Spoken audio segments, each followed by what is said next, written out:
네, 제주 4.3은 지금 1947년 3월 1일부터 1954년 9월 21일까지 7년 7개월간의 일어났던 사건을 말하는데요. 25,000에서 3만 명이 희생이 됐습니다. 당시 국가폭력에 의한 희생이라고 지금 규정 내리고 있는데 한국전쟁 다음으로 이제 인명피해가 컸던 사건인데 워낙 알려지지 않아서 제주도를 찾은 많은 분들이 이제 놀라고 있는 사건 중에 하나입니다.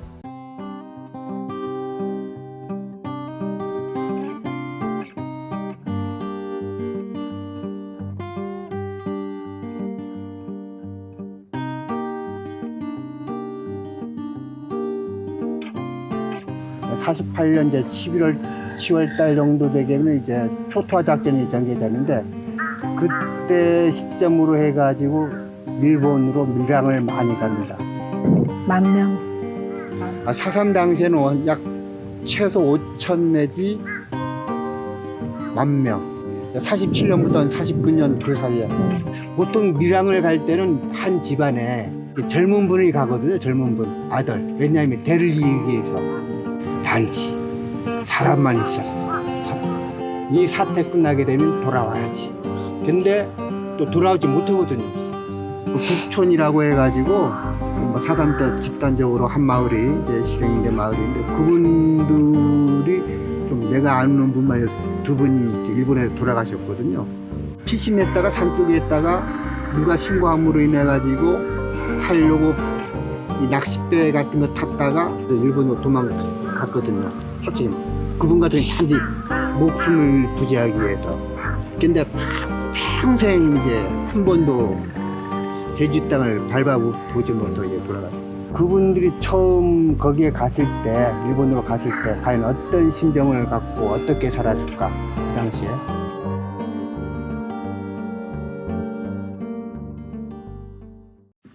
4.3 때 넘어가신 분들이 과연 난민이냐, 이제 그런 개념에 이제 한 번 더 저도 고민해 봤는데, 그 예민이 지금 전쟁이 내전이잖아요, 내전. 그 정부군 말고 반군이 강제 징집하는 거죠. 젊은이들을 보통 강제로 자기 목숨을 이제 부지하기 위해서 어떤 그런 공포로부터 이제 한국으로 넘어온 거거든요. 단지 목숨 부지하기 위해서 그분들도. 살아야 된다. 너 아들 대를 이어야 되기 때문에 너만이라도 가서 살자 하면서 전 재산을 그 아들한테 바치면서 보내는 이 부모의 마음, 이런 것들이 예민하고 같이 다르지가 않다는 거죠. 그래가지고 이제 저희들도 이제 그런 4.3 난민 인권 그 범도민위원회에 이제 가입하고 이제 활동도 하고 그렇게 된 계기가 됐죠. 예.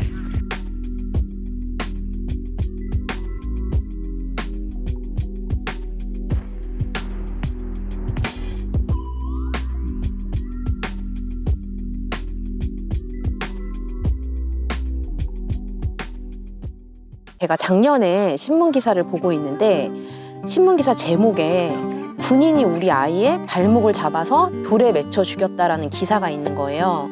4.3 당시 애월에 있는 빌레못굴이라는 곳에서 굉장히 비슷한 사건이 일어났다고 알려져 있거든요. 저는 기사 제목만 보고 4.3 69주년이라서 누가 기사를 기고했나 보다 하고 클릭을 딱 해서 열어봤는데, 그 4.3에 대한 이야기가 아니라 지금 현재 일어나고 있는 미얀마에서의 로힝자족에 대한 이야기였던 거예요.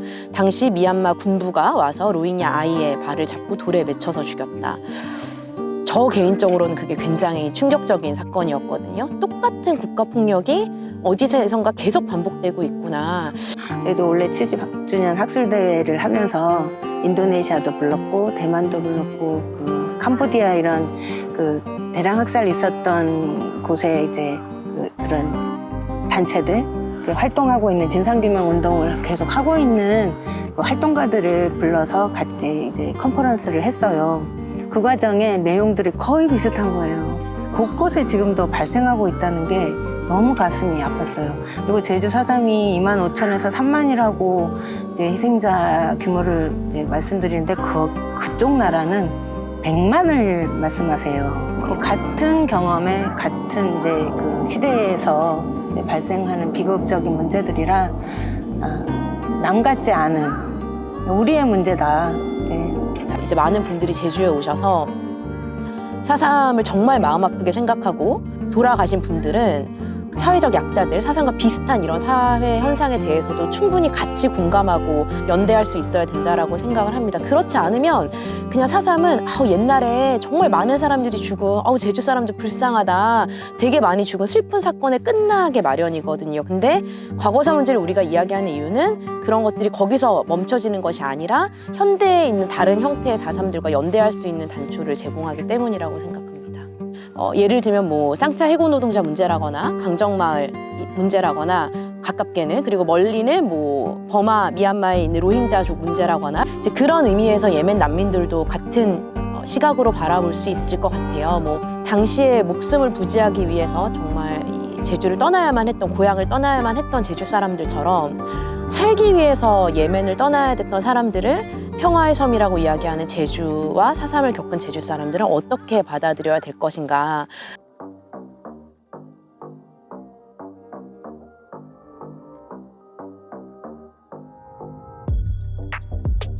수용하고 난민을 도와줘야 된다는 쪽이 좀 많다고 봐요, 솔직히.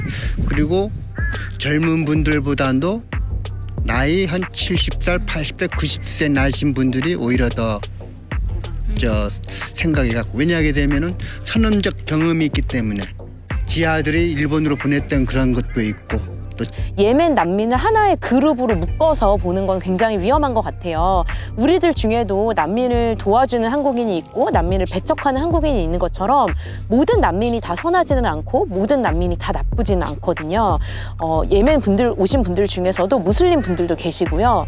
종교가 없는 분들도 계세요.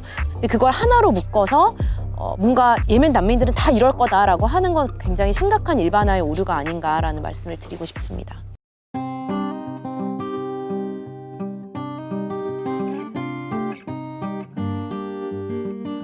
굉장히 오래전에 본 기사예요. 근데 인도 출신의 한 분이 한국에 오셔서 그 환경미화원으로 취직했다라는 기사가 났어요. 다 와가지고 일자리 뺏는다부터 시작해서 막 악플이 엄청 달린 거예요. 근데 그 옆에 다른 기사가 있어서 클릭을 해봤는데 그게 뭐냐면 한국인 최초로 영국에서 경찰관이 된 분에 대한 기사였던 거예요. 근데 그 밑에 다 너무 자랑스러운 한국인이다, 축하한다, 드디어 우리가 영국까지 가서 이렇게 경찰관도 하는구나라는 기사가 나온 이렇게 댓글이 있는 거예요.